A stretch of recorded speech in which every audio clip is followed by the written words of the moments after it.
Hi everyone, I'm Lisa and I'm a Stark Parks education programmer, and today I'm really excited to share with you one of my favorite recycled crafts. This is a recycled reusable tote bag, and this one in particular is my favorite because it's made from the Magnolia Flowering Mills, which is one of Stark Parks' destination locations. So if you're interested in the mill, you can find more information at starkparks.com. To make this bag, all you need is a bag that's made out of this woven plastic material, duct tape, scissors, and a ruler. So let's get started. Here's a close-up of the woven plastic material I was talking about.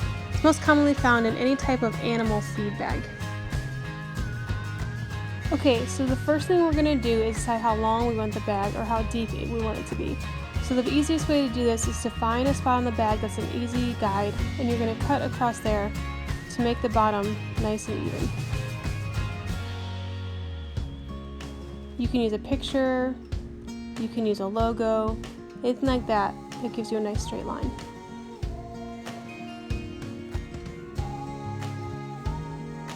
Once you have the bottom cut off, you're going to take a strip of duct tape that's as long as the bottom of your bag, and you're going to put it halfway on your bag and halfway off the bag on the table. Secure that down, press it down so it's nice and tight, there's no bubbles, and then you're going to flip the bag over and you're going to fold the tape up and secure it on the other side to make a nice strong seam across the bottom of your bag.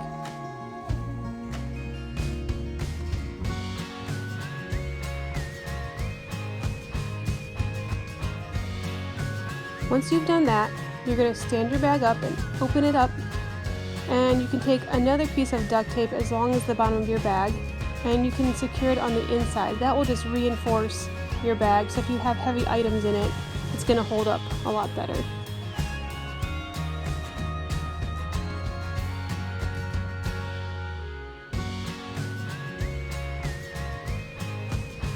Get that duct tape in there, really make sure you're on top of the seam that you just made. Secure it down, and you'll be all good to go. The next step is to square off the bottom of your bag so it can stand up by itself, but it can also take square boxes and packages, and they'll fit more easily in there. To do this, you're going to push outward on the two sides of the bag, and that will help you create a little triangle flap on the outside, kind of like when you're wrapping a present or a package. That'll square off the bottom of your bag for you. So you're going to fold up that triangle on the outside of your bag and take a few pieces of duct tape to secure them.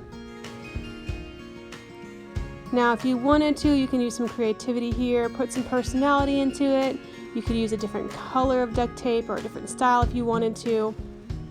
I'm just going to stay with my purple owl duct tape.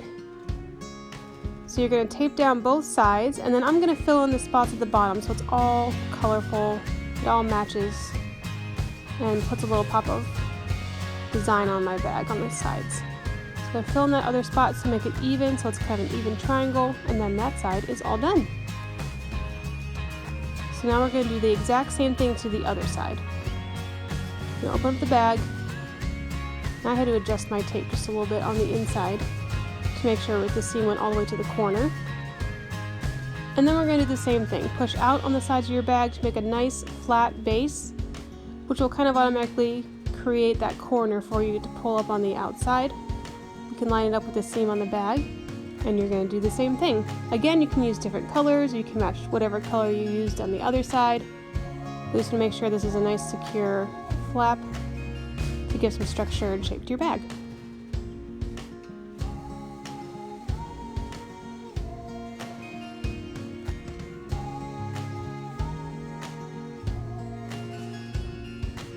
Now that that's all done, we can set the bag aside for a few minutes, and we're going to make the handles.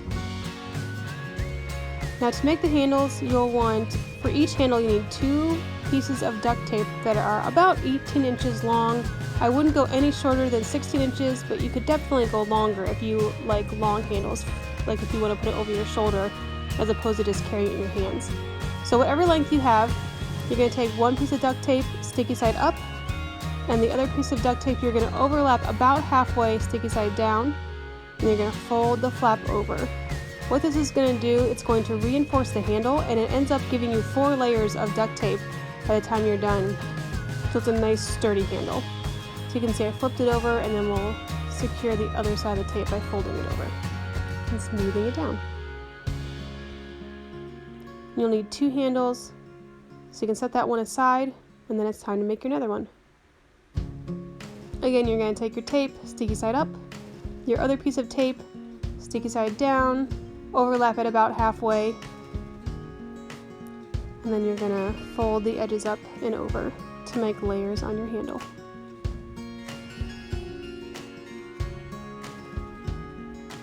Flip it over, and you're going to fold it up again. Again, you could use a matching color for the side panels. If you switched colors for a side panel, you could do the same tape here, or you could use the same tape for everything like I did.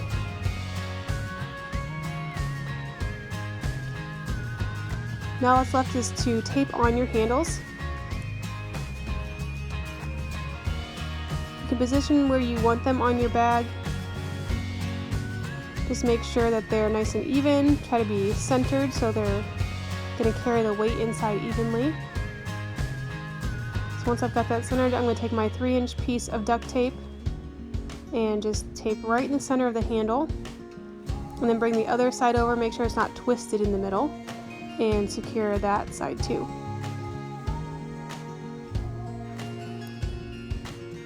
Then I'm going to flip the bag over and do the same thing on the other side, making sure that I match up the location of the handle so it's not crooked as when you're trying to carry it, so the handles are nice and lined up.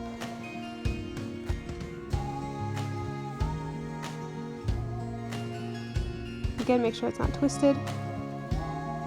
Secure that piece of duct tape, and then there you go. We have an awesome bag, ready to be used over and over again.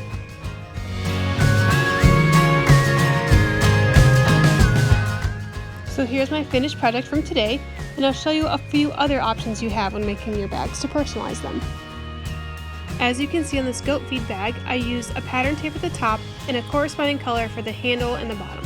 I wanted to really reinforce the edges on this bag, so I put the colored tape all around the base to make it nice and strong. On the mill bag that I showed you at the beginning of the video, I chose to put that extra color at the top again, and I also put the handles on the inside of the bag instead of securing them on the outside, just for a different look. I hope you enjoyed this video and had the chance to make one of these awesome bags for yourself. If you enjoy crafts like this, check out starkparks.com and look at the activities page for upcoming crafty events.